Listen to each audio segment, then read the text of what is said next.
За сайн байна уу. За энэ удаагийн хичээлээр бүгд алдааны функцийн тухай үзгэр бэлэн болоод байна. За хичээлийн агуулгын хувьд өмнө үзсэн хичээл. За тэгээд энэ алдааны функцийн тухай. За түгээмэл хэрэглэгддэг алдааны функцүүд ямар юм байдгийг. За энэ тухай үзгэр бэлэн болоод байна. За өмнө бол одоо машин сургалтын төрлүүд гэдэг ийм хичээл үзсэн байж байгаа. За энэ дотор бол одоо өдөр туулсан сургалт буюу supervised learning гэж энэ хичээлийг дэлгэрэнгүй үзсэн. За машин сургалтын гол төрөл гэхээр бол одоо үндсэндээ 3 гол төрөл байна гэж ингэж ярьж байна. За хамгийн эхлээд бол өдөр туулсан сургалт буюу supervised learning. За энэ дотор бол бас нийлээ одоо сонирхолтой шинэ ийм өөрийгөө сайжруулах сургалт гэсэн төрөл бас орж ирээд байгаа гэж өмнө хичээл дээр дурдсан байж байгаа. За ингээд удирдуулаагүй сургалт буюу unsupervised learning. За хүчтгсэн сургалт буюу reinforcement learning гэж. За ийм одоо машин сургалтын гол төрлүүд байна. За эндээс бол одоо хэдүүлээ supervised learning гэдэг энэ хэсэг дээр явж байна. За энэ хэсэг бол одоо чухал хэсэг хамгийн сайн ажиллаж байгаа. За одоо ер нь өнөөдрийн одоо хиймэл оюун ухаан гэх юм бол үндсэндээ удирдуулсан сургалтын л үр дүнд яваад байна. За энэ дээр одоо удирдуулсан сургалтын ихэд бол чухал 3 алхам байдаг гэж хэдүүлээ өмнө үзсэн байж байгаа. За хамгийн эхлээд бол өгөгдөлтэй ажилдаг. За хоёрт нь бол одоо загвартай ажилдаг. За гуравт нь бол одоо энэ алдааны функц.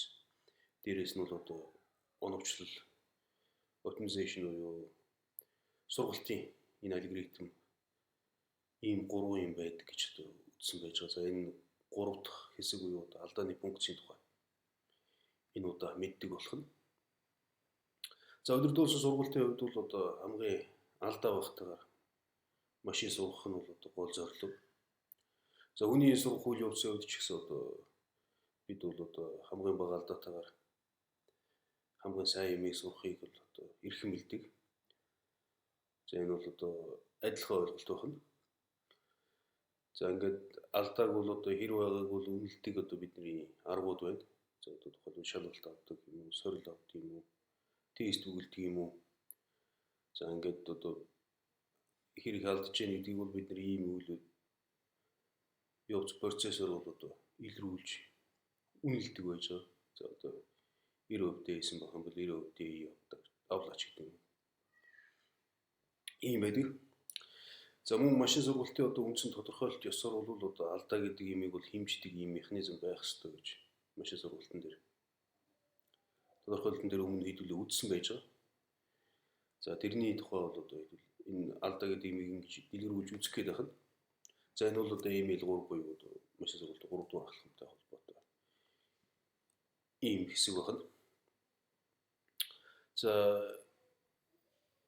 алдааг хэмжихийн тулд бол одоо математик функц хэрэгэлдэг машин сургалтанд. За үүнийг бол одоо ихэнхдээ том E эсвэл A үсгээр тэмдэглэж зайлшсан байна. За англи хэлэн дээр бол хэд хэдэн нэр томьёо явж байгаа. За error function гэж байгаа. За энэ бол одоо алдааны функц гэсэн үг. Монголоор орчуулвал. За cost function гэж хэлж байгаа. За энэ бол одоо өртгийн функц гэсэн үг. Тэгээ хэрэг алдаатай байна, нэр их өртөгтэй байна гэсэн утгатай гэсэн юм байна. За loss function буюу одоо бас л алдааны функц гэсэн утгатай. За objective function гэх мэтлээ одоо ийм 4 янзын нэршил байна. Гэхдээ одоо нэг л юм яриад байгаа. Алдааны функц гэсэн юм аа яриад байгаа л гэж ойлгох хэрэгтэй байна. Англи хэлэн дээр одоо ийм нэр томьёо гарч ирэх юм бол за энэ бол одоо машин сургалтын хувьд алдааныхаа функцийн тухай л яригадаад байна шүү гэж ойлгох байна. Ойлгох хэрэгтэй байна. За алдааны функцүүд бол дотроо одоо 2 үндсэн том ангилалтай байна. За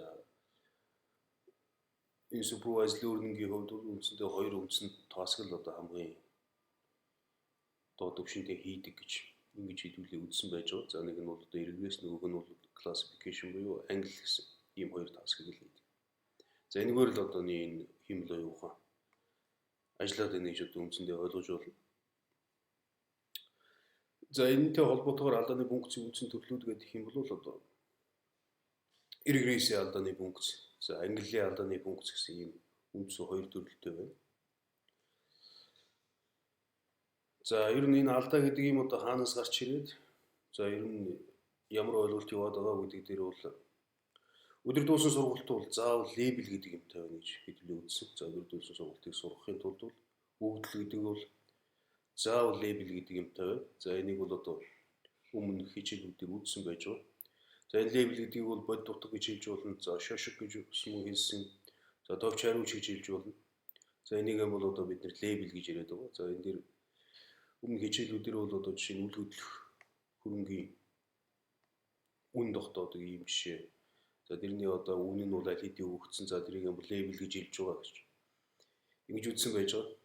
За энэ бодит утгыг бол ихэнхдээ y үсгээр одоо тэмдэглэждэг. За ингээд бодит утга гэж нэг ойлголт байна. За машин сурсны дараах явцад одоо таамаглал буюу одоо prediction бол байнга хийгдэнэ.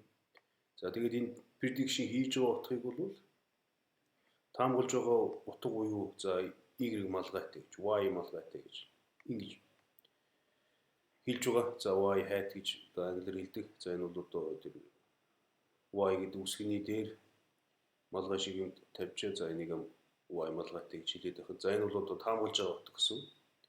За одоо шугам эргээс үүдвэл жишээ нь одоо биднэрт бол нэг шулуун байх хэвээр. За тэр шулуун бол одоо таамаглаж байгаа утгыг биднэрт гаргаж өгдөг байна. За алдаа гэдэг бол үндсэндээ энгийнээр бол одоо бодит утга таамаглаж байгаа утга хоёрын зөрүүн дээр гарч ирж байгаа энэ зүйлийг л одоо алдаа гэж хэлээд байна. За энэ дээр бол дандаа математик функц байдаг гэж өмнө хэлсэн. Ер нь бол за жишээлбэл одоо энд байж байна. За тухайлбал одоо энэ регрессийн шулуун байна. За энэ регрессийн шулуун бол одоо ингэж явж байгаа. За энэ бол одоо бидний таамаглаж байгаа. Бид нэр одоо машин сургалтаар нэг юм шулуун гаргаад ирсэн гэсэн үг. За энэний тухай бол дэлгэрэнгүй өмнө үзсэн дараагийн хичээлүүдээр ч гэсэн одоо яг энийг сургаж хөдлөө үзнэ. За гэтэл бодит утга бол одоо энд байсан байж таарах нь. За тэгээ бидний таамаглаж байгаа утга бол одоо энэ шулуун дээр байгаа. Тэгэхээр энэ хоёрын хооронд бол ялч ингэ зөрүү үүсэж байгаа. За энийг л одоо алдааны утга гэж нэрлээд ахна. За энийг л одоо алдаа гэж хэлээд байгаа. За энийг хэмждэг одоо математик функцүүд байна. За энийг бол зайлшгүй одоо хэмждэг тийм функц байх хэвээр. За регрессийн алдааны функцүүдийн хувьд бол одоо бид нэр үзсэн өмнө MSE гэж, за дундаж квадратын алдаа гэж. За энэ яадаг функц хөхтэн зэрэг энэ математик функц нь бэлэн байж байна. За тухайн одоо бодит утгаас таамаглаж байгаа утгаар хасаад квадрат зэрэг дэвшүүлээд за ингээд хооронд нь нэмээд за тэгээд тэр тухайн одоо өгдлийнх нь тоонд нь хуваачдаг ийм энгийн математик функц байна. За энэгээр бол одоо алдаа хэмжиж байгаа. За энийг бол дундаж квадратын алдааны функц гэж нэрлэдэг байгаа. За тэгвэл одоо дундчилж аваад байгаа. Тэгээд квадрат зэрэг дэвшүүлж ялгуурыг квадрат зэрэг дэвшүүлээд байгаа учраас математик утгаараа ингэж үзэж яхан. За энэ бол одоо регрессийн буюу одоо шугамын регресс бол хэдүүлээ машин суугаж үзнэ. За хамгийн хялбархан бөгөөд ойлгоход хамгийн сайн юм жишээ байна. За мөн mean absolute error гэж. За дундаж absolute алдаа гэж.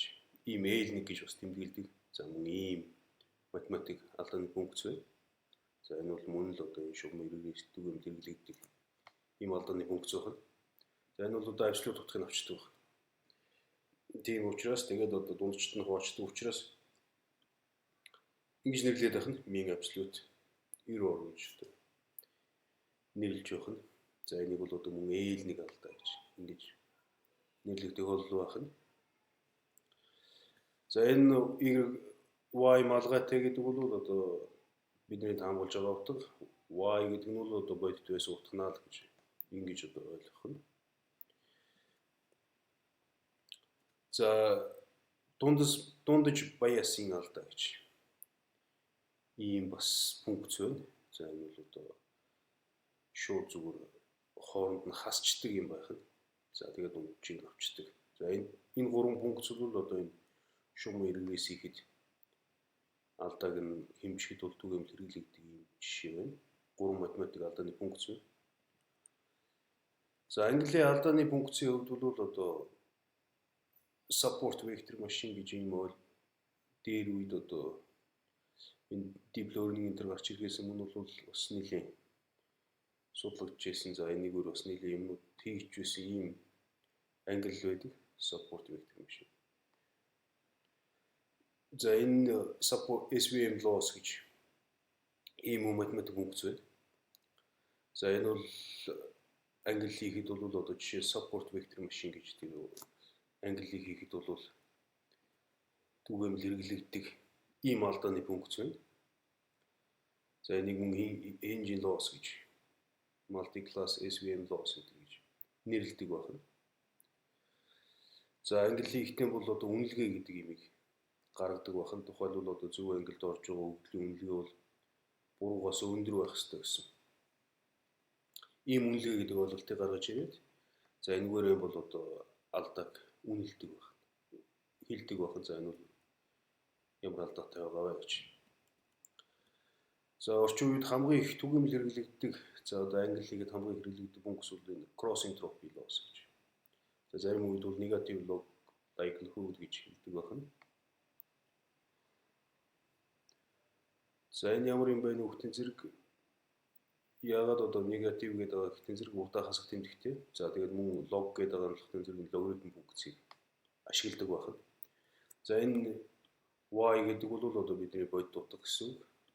За энэ y малгайтай гэдэг бол бидний хамгаалж байгаа утга гэсэн үг. За ингээд ийм математик функц байдаг байна. Cross entropy loss. За энэ бол одоо орчин үеийн хиймэл буюу гүн сургалт гэдэг юмд бол их түгээмэл хэрэглэгддэг.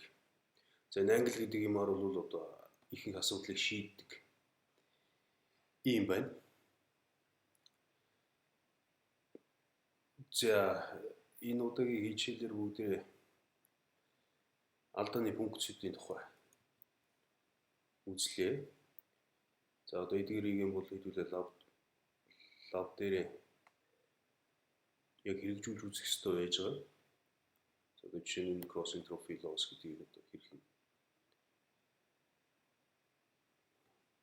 кодлдог. За энэ функцийг хэрхэн одоо машин судлалд хэрэгэлдэг.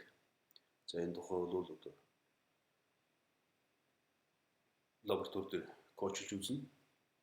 За тэр өмнө хэрэгрээсийн лоссуудын тухай ч гэсэн одоо хэдүүлээ. За шүү. Кодлж үзэх хэрэгтэй байгаа. За удахгүй дараагийн хичээлээр уулзцгаая.